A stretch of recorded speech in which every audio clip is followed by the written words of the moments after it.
One of the most horrendous acts proposed by King Aerys, aside from the brutal murder of his vassals and the abuse of his wife, had to be the wildfire plot. For those who don't know what the wildfire plot was, it was basically a failsafe manufactured by the Mad King and his pyromancers after losing the Battle of the Bells.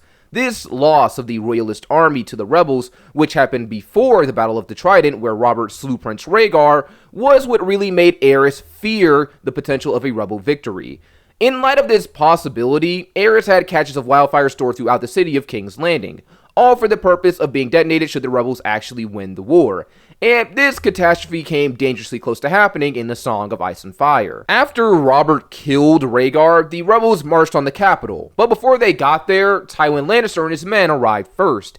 After convincing the king to open the gates, Tywin sacked the city, and this act of betrayal caused Aerys to order the death of his former friend, along with everyone else in King's Landing, by ordering his pyromancers to light the wildfire. But before this dastardly plan could come to fruition, Sir Jaime Lannister killed the pyromancers and Mad King Aerys, the man he swore to protect, therefore foiling the wildfire plot, saving thousands of lives, and painting himself as an honorless oathbreaker in the process. But despite this act of bravery, in the show version of Thrones, we do get a glimpse of what could have been had the Mad King not failed.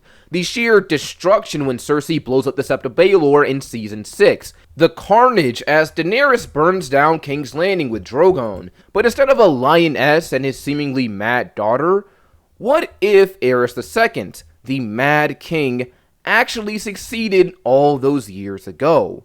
It was at the stage during the end of Robert's Rebellion. The rebels, led by Ned, are marching on the capital.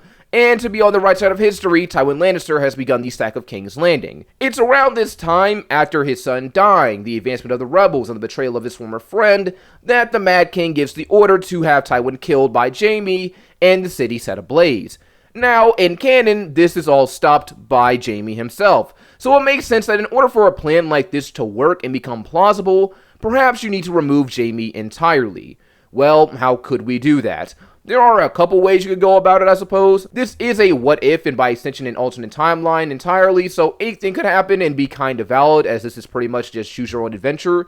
So I'll just go with what makes sense to me. The first option I could see that allows the wildfire plot to move forward is perhaps removing Jaime as a whole. Perhaps you could say Jaime ends up being at the Tower of Joy with Sir Arthur Dayne and the others for whatever reason. Now, Jaime was pretty much a political hostage for the Lannisters during this time, and with how paranoid Aerys was, he may not want him out of his sight, so it's unlikely that this would happen, but once again, this is a what if and almost anything is possible. But the next idea I have, which I find more likely in my opinion, is perhaps Aerys in this timeline takes his paranoia to the next level. Aerys doesn't really trust anyone. This extends to Jaime, especially after his dad sacks the city. When this happened, Jaime urged the Mad King to surrender peacefully, but instead Aerys said to burn them all, which prompted action from the young lion. Let's say in this timeline, Aerys is so paranoid, he isn't even willing to talk about his plans with Jaime in his vicinity, out of fear that he will turn on him and betray him just like his father did. Perhaps this deepened paranoia pushes Aerys to be more conniving in a way. Perhaps he actually agrees with Jaime and says, yeah, I'll surrender the city peacefully, and sends Jaime to give his father peace terms, since he'll have to listen to his son, and Aerys is too paranoid to leave the confines of the castle anyway. It's only after Jaime is gone with his potential threat to his life that Aerys lets his true intentions be known, and commands his pyromancers to set the caches of wildfire ablaze, and therefore destroy the capital. This would be a very historic moment, to say the least, completely changing Westeros as a whole. So many people would die once the fire erupts. The thousands of people that lived in King's Landing. The army that Tywin brought to sack King's Landing, 12,000 men, including Tywin, Gregor Clegane, since he was there killing Rhaegar's family. Jaime would also be dead, along with the Mad King and his pyromancers, if they didn't find a way to escape.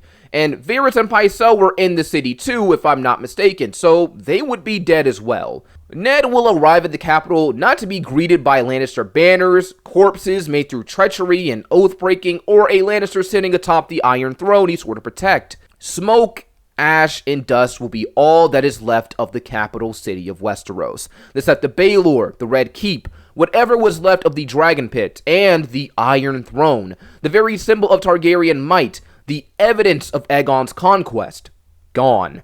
This would be a harrowing sight to say the least, and I think it would be safe to say the death of the Mad King accompanied by all the innocents would not be seen as a victory for the rebels in the slightest, because what did they win besides a pile of ash and rubble? This definitely changes the course of things. How would people outside of King's Landing react to this destruction? The biggest city in the realm gone in an instant. I can only imagine how Robert might feel. He hated the Targaryens, he was going to take the throne for himself, but what throne is there to claim now? I even imagine that despite all the Targaryen cruelty during this time, some people, and maybe even the rebels themselves, will believe that the rebellion was at fault for all of this happening to begin with. While people were discontent with Targaryen rule because Aerys was a powder keg waiting to explode, many would undoubtedly believe that the rebellion was the means of setting it off. Had they not, thousands would be alive. So I could definitely see the Stab Alliance taking a lot of heat from other people in Westeros, and the rebels being hard on themselves as well.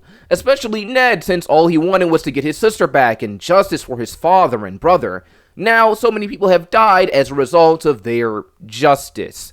With the destruction of King's Landing, there would definitely be some questions about how things would be moving forward. Now, with the death of Aerys, Rhaegar's children, Aegon and Rhaenys, since they also would have died in the fire even if Gregor never went after them for whatever reason, this would arguably make Viserys the rightful king, as he would be the last living son of the Mad King. But with no Iron Throne, no King's Landing, what is there for him to claim? I could see the rebels pursuing the remaining Targaryens, and once again, they probably do end up getting spirited away across the sea, even with King's Landing having exploded. I also still see Ned going to the Tower of Joy to get his sister back, but I feel like this will end up being different in this timeline than it was in canon.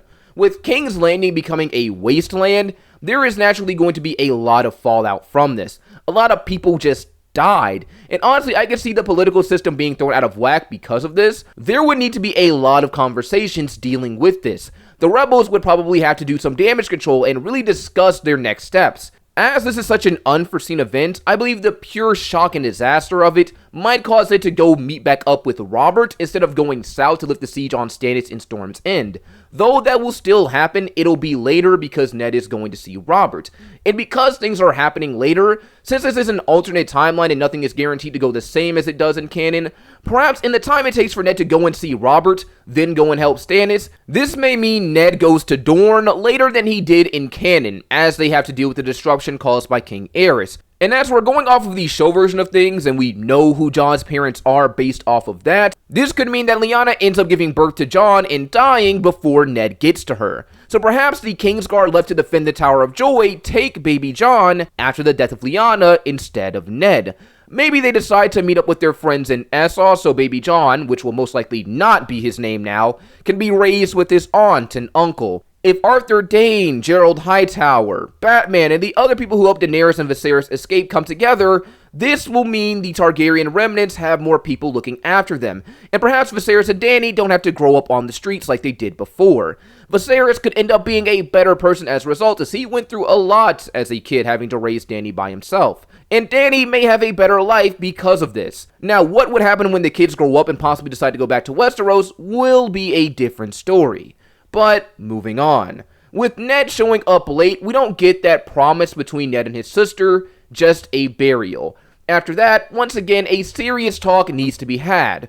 Where does Westeros go from here?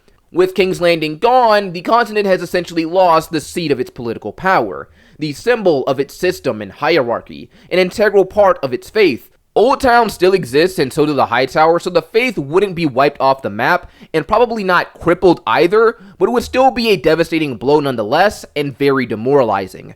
Outside of that, with the Targaryens either dead or gone, it does beg the question, who will lead Westeros? Now, of course, Robert did make it clear his intention was to be king during the rebellion, but as I said earlier in the video, they may have won the battle, but they did not win the war. With the destruction of the capital, the Red Keep, the Iron Throne, there are no symbols of legitimacy and power for Robert to claim, no centuries of history and legacy to make his reign feel like one. Aerys destroying King's Landing would honestly make the rebel victory, air quotes, hollow in my opinion, as they have nothing to show for all their efforts, all the lives lost. Which brings up another question. Would anyone from a more common background want to follow Robert? The destruction of King's Landing would be harrowing for everyone. Thousands of men, women, and children all died in an instant. Some of the deceased might have family and friends outside of the city, and to know all these people died not just because the king was crazy, but because high lords went to war and pushed him over the edge would not sit well with some of them. So, as I also stated earlier in the video, there would definitely be some people who resent the rebels for what happened, and not be eager to follow them. But either way, it doesn't change the fact that Westeros is without a leader at this time. Something I could see happening after the destruction of King's Landing and the death of Aerys would be some kind of summit between all the High Lords, kind of like what we got at the end of Thrones when Bran was made king. And who has a better story than Bran the Broken? Here, they decide on what they should do moving forward with all the chaos that is going on, and I can see this going a couple of ways. The first way I see this going is we essentially end up with what we got at the end of Thrones, where the Lords of the Realm decide to elect a new monarch from those in attendance. So Robert Baratheon, Ned Stark, Jon Arryn, Mace Tyrell, Hoster Tully, maybe the Greyjoys and the Lannisters. Which also brings up a very interesting question. With the death of Tywin and Jaime, Tyrion is the only male left in the main Lannister line. So by all rights, he would be the Lord of Casterly Rock. But he may not be in attendance for this meeting for a couple reasons. One, he'd be a kid around 9 or 10 during this time and too young, so it's very likely that he would have a regent sitting in for him until he came of age. Perhaps one of his uncles, maybe Garyon, stuck around in this timeline. But more than that, I don't think some people in the Westerlands would like being ruled by a dwarf given how they treat Tyrion all the time in canon. And certainly not Cersei, who has always been envious of the power men have in Westeros, and has so much hate for her younger brother for how their mom died and him being a dwarf. She would not like the idea of him being over her in terms of power. I could fully see Cersei, especially if it's the book version, wanting to get rid of Tyrion at some point in a bid to get the Westerlands for herself. But beyond that, when it comes to this potential vote for the next ruler, naturally the first choice would be Robert, even if he technically didn't win the war. He still has the strongest claim to the throne, seeing as his grandmother was actually a Targaryen. But I could easily see this point being used against Robert as well as in favor. The Iron Throne has been destroyed. The seat of Targaryen power and rule is ash. What does that make of Robert's claim if the throne his blood is bonded to is now gone? And this could lead to a very interesting conversation about where power and legitimacy really comes from. Does his blood make him special, or the symbols tied to it that makes his claim valid? Those same symbols that Aerys destroyed. How could you call Robert a king when the capital is gone? Is he supposed to rule them from Storm's End? And even if you ignore blood right in favor of the right of conquest, which was the real way that Robert and even Aegon himself took power in canon, can you even say Robert conquered anything when there was nothing to claim after the Battle of the Trident? That bit of dragon blood in my veins came in well, as it made me a distant relation to the Targaryen dynasty blood of my long-lost ancestor, Aerys. The truth of it is, I took it. Also, would any of these people want to be ruled by someone with Targaryen blood after a Targaryen king just murdered thousands? It was one thing when Aerys died in the canon timeline. That was seen as some kind of justice. It was a clear resolution. Both sides fought, one lost, and one rose. Not here though. This was an unfulfilling climax to the conflict, and many people, as I've said already, probably would not trust the rebels or their rule because of this. Which brings me to my second thing I could see happening here. Assuming the Lords of the Realm can't decide on a new king, I could easily see the realm splitting. Maybe I'm reaching, but honestly, with such a devastating blow like Aerys winning and killing so many people and wiping out the center of their society, I would not be surprised if the Lords took this as a sign to go back to the way things were before Aegon came and united the kingdoms.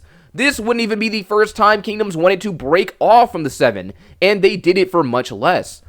Lionel Baratheon, the great-grandfather of Robert, threatened to secede from the kingdoms after Aegon V's son broke his betrothal to his daughter. The Greyjoys tried gaining their independence when Robert took the throne because they saw his new rule as fragile. Robb was named king in the north after his dad died because the north was tired of serving, and the Targaryens they followed for years were now gone.